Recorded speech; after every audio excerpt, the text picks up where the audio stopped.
जय श्री राधे कृष्ण। जगत गुरु वल्लभाचार्य जी हमारे श्रीनाथ जी की सेवा करते थे।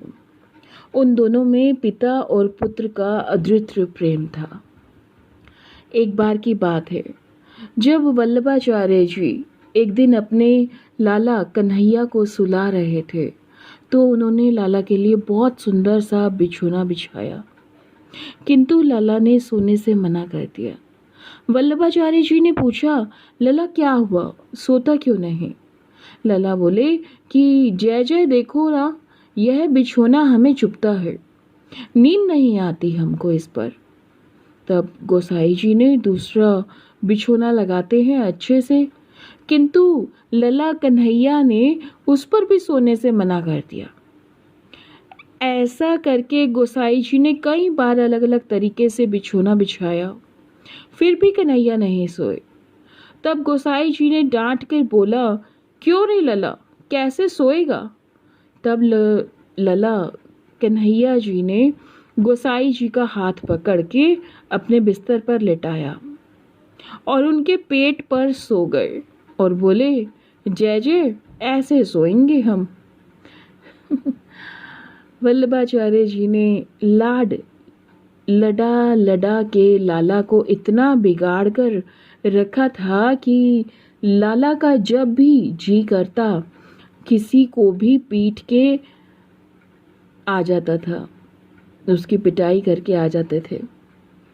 एक दिन की बात है, लाला कन्हैया ब्रिजवासी लड़के का रूप धरकर दूसरे बच्चों के साथ खेल रहे थे।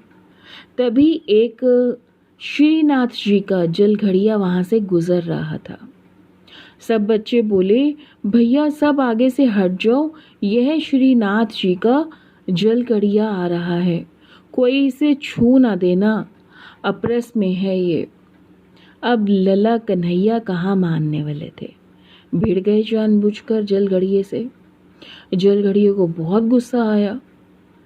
उसने कहा कि मूर्ख बालक, अब दोबारा नहाना पड़ेगा, और लला के गाल पर खींच के चाटा मार दिया। लला अपनी गाल पे हाथ फेरते रह गए और सोचने लगे कि बेटा, इसका बदला तो ये नंद का लड़का बड़ा अच्छे से लेगा, और चले गए। एक दिन क्या हुआ, गर्मियों का समय था। गोसाई जी ने उसी जलघड़िए को बुलाया और कहा कि लला को गर्मी ना लगे, तुम इसे पंखा झलना है। जलघड़िए ने हाँ भर दी। गोसाई जी अपने कमरे में चले गए और जलघड़िया सेवा तो ठीक करता था, किंतु ठाकुर जी से उसे कुछ भी प्रेम ना था। जैसे ही वो श्रीनाथ जी के पास पंखा झलने बैठा, तभी उसको नींद आ गई और पंखा छूटकर ठाकुर जी को लग गया। लाला कन्हैया को बहुत गुस्सा आया, किंतु उसने सोचा कि शिशुपाल के मैंने 100 अपराध क्षमा किए थे, फिर इसका एक तो और बनता ही है। ठाकुर जी चुपचाप खड़े हो गए, किंतु जलघड़िया की दोबारा से पंखा जलना शुरू किया, फिर से आंख लग गई। पंखा छूटकर ठाकुर जी के मुख पर लगा। अब की बार तो लाला कन्हैया को आया गुस्सा और अपने गाल पे लगे चाटे को याद किया। फिर तो लाला ने भी जलघड़िए को एक खींच कर चाटा मारा कि सीधा मंदिर के प्रांगण से बाहर जाकर गिरा। जो मंदिर की एंट्रेंस है, सीमा है, उससे भी बाहर जाकर सीधा गिरा।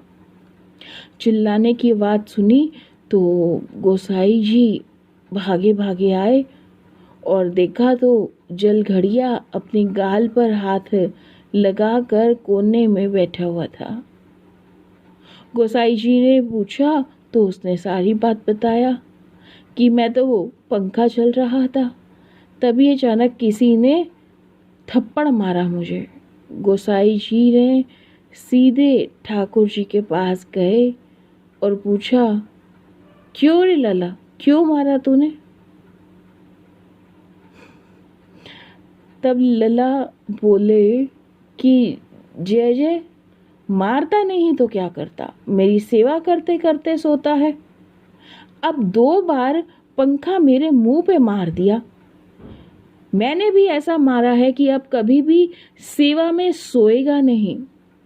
देखिए, ऐसा नहीं है कि ठाकुर जी केवल जगत गुरु या पीठ सुधारों के साथ ही ऐसी प्रेम लीला करते हैं।